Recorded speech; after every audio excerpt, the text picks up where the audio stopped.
Bienvenidos a Tinta de Escritores, espacio que se emite regularmente desde la librería Mundos Invisibles. Mi nombre es Daniel Fernández Cors y el invitado de hoy es Diego Fischer. Diego, encantado que estés hoy aquí con nosotros compartiendo este momento. No, un gusto y muchas gracias por la invitación. Te he mencionado como escritor, pero sos muchas cosas más, ¿no? Periodista, productor de cine, de teatro. Todas actividades vinculadas de alguna manera a la escritura y al quehacer cultural, ¿no? Exactamente. Quería preguntarte sobre tu primera obra, ¿no? Al este de la historia, Sí. en la que tú primero contás 9 historias, son relacionadas con personalidades. En el primer tomo son 11, son 3 tomos, ¿no? Pero el primer tomo, el primero, sí, 11 historias. Relacionadas con Punta del Este. Sí, hace 20 años, sí, justamente. El año pasado se cumplieron 20 años de la salida de ese libro. Y la idea fue siempre plantear qué se conocía o qué se conoce de Punta del Este en términos generales. Bueno, toda esa movida glamorosa, entre comillas, todo lo que las revistas de chimentos, sobre todo argentinas, publican. Entonces lo que me planteé en esa oportunidad era, bueno, hay otra Punta del Este que es mayoritaria, silenciosa, que no es conocida por mucha gente o por lo pronto no tiene o no goza de prensa. Y para escribir esta historia se precisaba no se puede contar la historia de Punta del Este desde solo Punta del Este o desde el Uruguay. Punta del Este nació, se desarrolló y sigue viviendo a raíz y gracias a los argentinos, pese que esto es una realidad y a mucha gente le molesta y le incomoda, pero quienes descubren Punta del Este como ese lugar mágico, soñado, desierto, absolutamente despoblado, que los enamora y habitado por un puñado de pescadores son los argentinos, y argentinos de la clase alta y digamos que del patriciado porteño más rancio y aristocrático. Y para contar esa historia necesitaba tener una contraparte argentina justamente, y bueno, una persona muy talentosa, una escritora y sobre todo periodista del diario La Nación, amiga, Silvia Pisani. Bueno, la convoqué para que trabajáramos juntos en esta historia, y ahí surgió Al Este de la Historia, que tuvo fue un suceso editorial que nos sorprendió inclusive a nosotros, porque así se cuenta la historia desde Antonio Lucich, el forestador de Punta Ballena, el creador de buena parte de lo que hoy es Punta del Este, o digamos el que allanó el camino para que Punta del Este fuera o fuese lo que hoy es y seguirá siendo, pasando por Rafael Alberti, Adolfo Bioy Casares, Luis Alberto de Herrera, es decir, personajes que dejaron un sello en el lugar, Eduardo Víctor Aedo, que tuvieron además sus casas de veraneo y que no había registros de ellos más allá de la tradición oral, de la anécdota o de los recuerdos que algunas personas que los conocieron evocaban, ¿no? Porque en Que nos abrace el viento, que es la historia de Antonio Lucich, es un libro independiente, lo que me estás contando. Es un libro, lo tocas allí. Claro, pero Que nos abrace el viento surgió porque yo empecé la investigación sobre Antonio Lucich. Todos los libros son investigaciones periodísticas, que después se transforman en textos, ¿no? Y eso es una precisión que yo hago siempre. Está todo sustentado y basado en documentos o en hechos reales. No hay ficción, o si hay alguna pincelada de novela es simplemente para darle un atractivo o un engarce a las historias. Pero después en el encuentro con las Tres Marías ya ahí cambia. Es decir, es una etapa que uno va evolucionando, ¿no? Al Este de la Historia tuvo 3 tomos. El primer tomo, la editorial nos pidió un segundo tomo, y cuando Punta del Este cumplió 100 años, salió el tercer tomo, muchos años después. Y bueno, de por medio yo empecé a concentrarme en lo que hoy es mi forma de vida, o mi trabajo fundamental, que es la escritura, y surgió Que nos abraza el viento, el libro de don Antonio Lussich, que es una biografía sobre don Antonio. ¿Por qué? Porque al este de la historia, Lussich ocupa un capítulo, apenas, o como todos los otros personajes, unas 20 páginas. Y me di cuenta que había mucho material y que la vida de don Antonio Lussich era una vida muy rica que merecía ser contada en un libro aparte. Es más, me doy cuenta hoy que el libro, que tiene 200 páginas, aún queda corto, porque cada día o de tanto en tanto, más este año que se cumplen 90 años de su muerte y 170 de su nacimiento, me llegan documentos, alguna carta o historias que quizás algún día saquen una edición ampliada, pero no está en la mira en este momento, ¿no? Y tú me preguntabas por el Encuentro de las Tres Marías. Bueno, yo digo sí, hay un antes y un después en mi carrera profesional con el Encuentro de las Tres Marías. ¿Y por qué? Porque fue un libro que tuvo una aceptación absolutamente impresionante a nivel del público. Tuvo después su versión teatral y vamos ahora por la versión cinematográfica, ¿no? Fue un libro que al principio causó cierta, digo polémica, pero cierto resquemor en personas muy mayores, porque bueno, ¿por qué mostrar a Juana de Ibarburu como una mujer adicta a las drogas? ¿Por qué mostrar que Juana tuvo amores prohibidos? ¿Por qué mostrar a Juana víctima de la violencia doméstica por parte de su hijo y por parte de su marido y de su hijo? Y en primer lugar, porque fue una mujer y padeció todos esos flagelos antes de ser bronce o mármol. Y en segundo lugar, porque ella lo contó, absolutamente todo lo que en el libro está narrado, está contado en su poesía que no se conoce en Uruguay. No estoy hablando de Las lenguas de diamante, ni del Cántaro fresco, de los 3 primeros libros que la consagran, como Juana de América, inclusive. Estoy hablando de la poesía y de la literatura que Juana escribió de 1950 en adelante. Para que te des una idea, Daniel, hace 2 años, creo, se publicó por primera vez en Uruguay uno de los libros que es, creo que la obra más importante de Juana, que es La pasajera.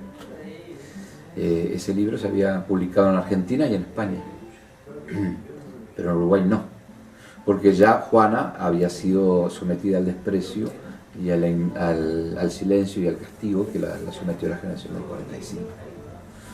Y bueno, yo tuve la enorme fortuna de meterme en ese personaje, entrar a hurgar a través de una investigación periodística y llegar y descubrir que los archivos más completos de Juana están en la Universidad de Harvard y en la Universidad de Stanford.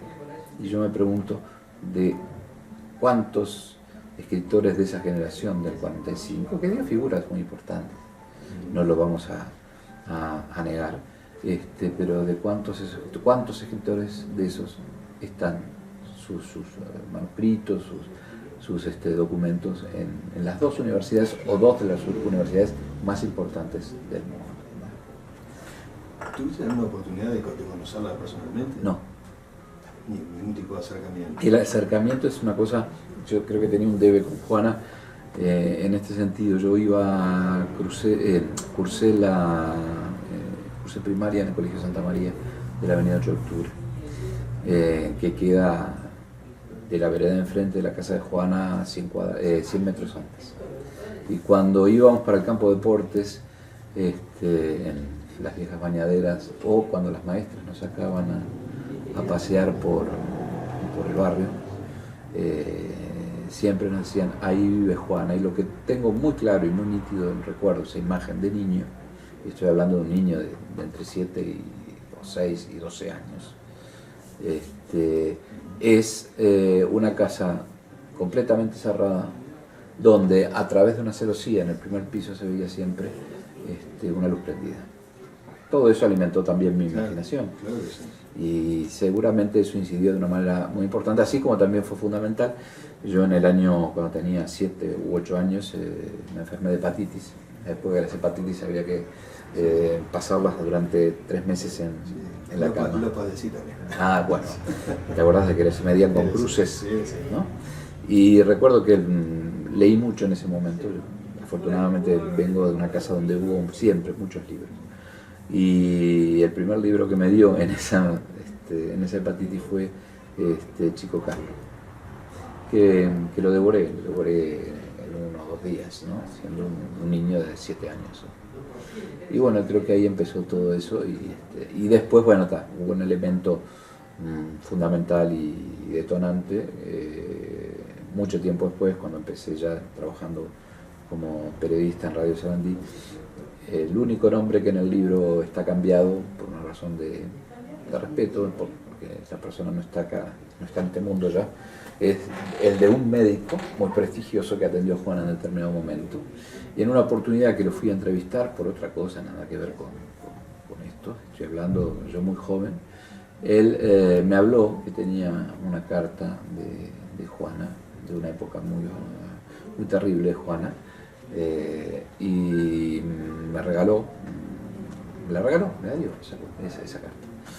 Y esa carta durmió 15 años en mi escritorio, hasta que un día la saqué, la empecé a leer con otra cabeza, con otra mirada, y me di cuenta que allí no estaba la Juana de las lenguas de diamante, allí no estaba la Juana del cántaro fresco, ni de Chico Cabo, que allí había una mujer que sufría, y vaya cuánto. Y merecía hacer un trabajo como el que hiciste. Y ese fue el puntapié inicial del encuentro de estos personas. Diferente fue cuando escribiste A mí me aplaude. Porque ahí, sí, ahí fue una cosa distinta, es decir, distinta en cuanto estábamos hablando de un personaje que se estaba despidiendo de este mundo, un personaje entrañable. Bueno, Juana también lo es, por supuesto, ¿no? Uno termina enamorándose de los personajes de los que escribe. Sí, sí. Eso por lo menos a mí me sucede. Llevas 11 libros escritos, ¿no? Un poquito más. Pero en el balance, y sobre todo en esta última etapa, has realzado figuras femeninas. Sí, pero no solo figuras femeninas, ¿no? Pero quizás las que hayan tenido más repercusión, o más Carlota Ferreira, Celia Rodríguez Larreta, Mejor Callar, ahora Elvira Reyes en el sentido de las violetas, pero también ¿Eso es porque las historias te llegaron? Sí, porque se dio. Una dirección diferente para contar la historia. Porque se dio y después está la coincidencia. Por ejemplo, yo el libro de Edelmira jamás pensé en escribirlo. La biografía de Edelmira jamás pensé en escribirla, porque después que terminé Juana y me preguntaban, bueno, la próxima es Edelmira, ¿y por qué? Porque yo consideraba que sobre Edelmira estaba todo dicho, todo escrito por lo pronto, que no había nada más y bueno, y ahí me equivoqué feo, porque uno dice está todo escrito, todo dicho, pero yo encontré una cantidad de material que estaba a disposición de quien quisiera buscarlo, y nadie había dado con él, salvo la esquela o carta, que es así, no estaba a disposición de nadie, que tuve la enorme fortuna de encontrarlo, en la que Edelmira invita a su marido a la muerte, ¿no? Y yo en mi libro lo que sostengo y avalo con esos documentos y otros es que no fue lo que se ha dicho, un asesinato, un hombre completamente loco que mata a su mujer, sino que fue un pacto suicida. Fue Romeo y Julieta en Andes 1206, ¿no? Y llegamos a El sentir de las violetas, la nueva obra de Diego Fischer, en la que tú has contado que trata sobre ese eterno noviazgo, ¿no? Sí. Julio Herrera y Elvira Reyes, pero ¿es ese el vehículo de la esencia del libro, o lo que cuentas es la realidad de una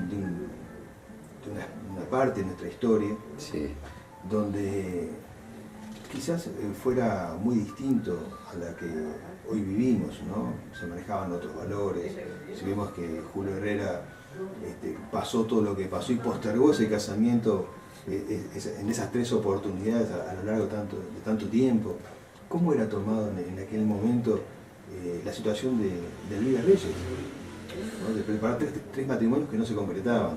Claro, y Nada más sociedad. 3 ajuares y un vestido de novia, ¿no? que quedaron allí.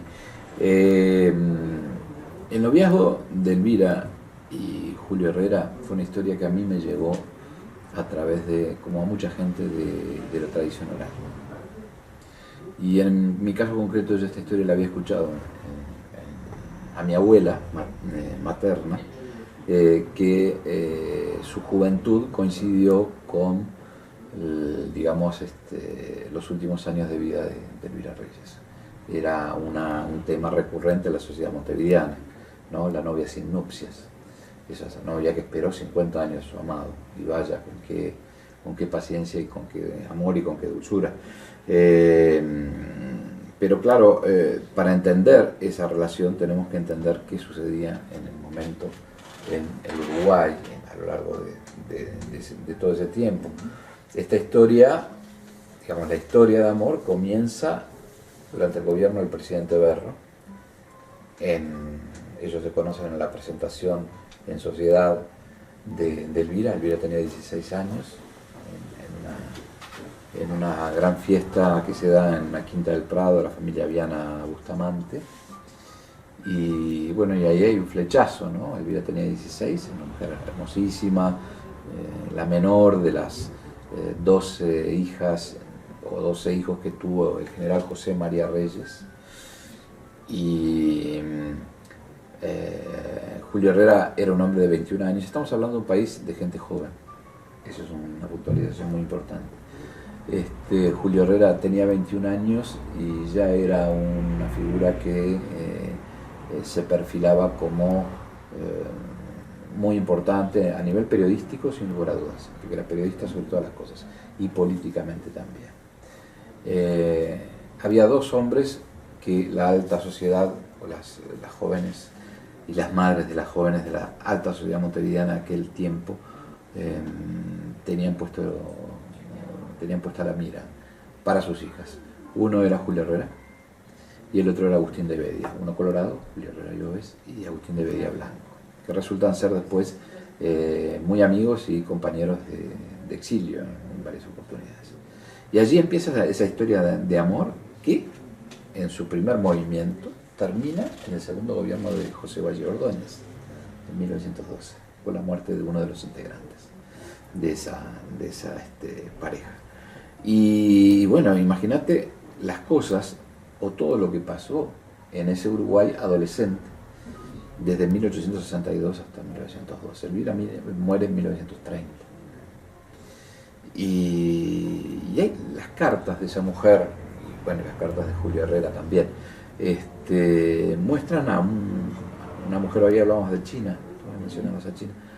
Justamente yo descubrí a Elvira buscando material en la investigación que estaba haciendo para China, o sea, hace 6 o 7 años, en el Archivo General de la Nación, cuando me encuentro con 2 cartas de Elvira, y las empiezo a leer y digo, caramba, qué mujer, para ser una mujer muy joven, para ser una mujer que había sido educada así en el ámbito exclusivo y cerrado de su casa con una institutriz francesa, pero qué bien plantada ante la vida, ante su amado y ante las circunstancias políticas. Entonces, bueno, eso fue digamos, el comienzo, la semilla que después fue germinando, ¿no? Y bueno, y Julio Herrera, que es un personaje con sus luces y sus sombras, que creo que la historia no le ha reconocido tampoco el papel que fue muy importante que jugó siendo como le llamaban, el jefe civil, ¿no? Porque es el que termina con la sucesión de dictaduras y gobiernos despóticos, militares del siglo XIX, y abre lo que es la era de presidentes civiles y democráticos, o por lo menos electos a través de la Constitución de 1830, que no tenía mucho de democrática, pero era constitucional, ¿no? Digamos, de esa manera. Y bueno, y ahí está el enfrentamiento. Era un hombre que pertenecía a una élite y además era una figura clave de los principistas, ¿no? Que también era la élite de la clase política, en lo que estaban blancos y colorados, colorados y blancos, incluso algún católico, ¿no? De aquellos tiempos. Y el enfrentamiento muy duro con las fuerzas emergentes dentro del Partido Colorado, con José Valle Ordóñez, ¿no? Que surgía la vida política. Y bueno, y en el Partido Nacional la figura de Aparicio Saravia, que también era la renovación de la clase doctoral o doctoral, como se decía en aquellos tiempos, ¿no? Bueno, todo eso está contado en el sentido de las Tú has violetas. contado en otra ocasión que este libro vendría a cerrar una especie como de... Sí, de trilogía. Se dio, vos sabés que... Carlota y Mejor Callar. Exacto, vos sabés, Daniel, que no fue mi propósito en ningún momento, si no me lo planteé, no porque tenga algo de malo plantearse una trilogía, pero se fue dando de manera dentro del contexto natural. histórico. Claro, porque todos los personajes, en aquel Montevideo lo sería hoy también, ¿no? Pertenecen a una misma clase social y están emparentados entre sí. Claro que sí. El marido de Celia Rodríguez Larreta, la protagonista de Mejor Callar, es sobrino de Elvira Reyes. Carlota Ferreira es una figura que está presente, y Blanes está presente tanto en Mejor Callar como en el sentido de las violetas. Entonces, ¿cuál es la conclusión a la que yo llegué después de terminar estos libros? Es que bajo ese paraguas que se llamó el 900, ¿no? Tuvieron cabida mujeres transgresoras como Carlota Ferreira y Celia Rodríguez Larreta, que pagaron muy caro su transgresión, ¿no? Celia con su propia vida. Y Carlota, no sabemos cuál fue su final, pero no fue un buen final, hasta donde sabemos, porque no tenemos partida de función, no sabemos cuándo murió, hay leyendas, y como tales, algunas muy disparatadas y otras con cierta lógica, pero no sabemos dónde murió y de qué murió. Sí sabemos lo que fueron sus últimos años, y fueron de una gran decadencia, pero bajo ese paraguas del 900, Carlota y Celia fueron mujeres transgresoras, pero Elvira fue lo que la sociedad de aquella época esperaba de una mujer de sociedad, de una mujer con cierta educación y nivel económico y con educación, ¿no? Es decir, era lo que hoy llamaríamos políticamente correcto. También en ese paraguas puede entrar Delmira, si querés, pero Delmira pasa por otro lado, por la creación literaria, en fin. Entonces se dio que estos libros están unidos por lazos tangibles e intangibles, Familiares, ¿no? Y sociales, claro, políticos. claro, y circunstancias. ¿Cuánto tiempo te lleva investigar para elaborar un libro como este? Mucho tiempo, sí, trabajo desde hace un tiempo, desde los últimos 4 o 5 libros, en Montevideo me ayuda, y vaya que es una ayuda fundamental, Fernando Bonilla, y en Argentina Ignacio Canepa, que es un joven periodista, y porque es absolutamente imposible a veces abarcar, con seriedad, hacer las cosas con seriedad y rigor como siempre nos hemos propuesto, hacerlo una sola persona, ¿no? Y entonces trabajo con ellos, y no es que, por ejemplo, ahora yo estoy trabajando en un libro del cual no puedo hablar, pero ya estamos bastante avanzados en todo lo que es investigación, que va a ser el libro que salga a fin de año. Y bueno, la información que hay que buscar, que hay que chequear, etcétera, está diseminada por muchos lugares, y una sola persona no puede hacerlo por sí misma. Años. No, tarda 10 años, Claro. Y eso con todas las herramientas que hoy se tienen, ¿no? Pero hay una cosa que es absolutamente irreemplazable, que es ir a los archivos y revisar correspondencia, leer expedientes, documentos, más allá de la lectura de textos de época, ¿no? Y además, ya con la cantidad de libros publicados, una investigación no empieza en el momento en que yo entrego un libro y va para imprenta. No, la investigación es lo que te decía, ¿no? Cuando encontré a Elvira, encontré cuando buscaba información sobre la familia Zorrilla San Martín, hace 6, 7 años. Entonces son documentos que yo voy acopiando, voy tomando nota y claro, después se intensifica o se profundiza, pero se van sumando, ¿no? Te hacía esta pregunta porque para mí es importante transmitir el trabajo del escritor a los nuevos escritores, que sepan justamente todo el trabajo de investigación, el tiempo que se lleva, la seriedad con que uno tiene que hacer una obra de este estilo o de cualquier otro. Sí, además hay un método, por lo menos cada uno tiene su forma, ¿no? El hecho de tener tantos años como periodista ayuda y bueno, y también está creo que fundamentalmente el oficio, ¿no? Saber, y a veces no hay oficio ni método que valga, ¿no? Capaz me estoy teniendo demasiado, pero en el caso de Carlota Ferreira hubo un momento que en la investigación nos dimos contra la pared, desapareció. Yo cuento en el prólogo del libro que siempre tuve la sensación de que tuvimos la sensación, Bonilla, Nacho Canepa, en Buenos Aires, que Carlota nos estaba tirando acertijos. Sí. Queridos amigos, espero que hayan disfrutado, así como lo hice yo, de este encuentro con el escritor Diego Fischer, con su más reciente publicación, la novela El sentir de las violetas. Nos volvemos a ver en el próximo encuentro de Tinta de Escritores. Gracias.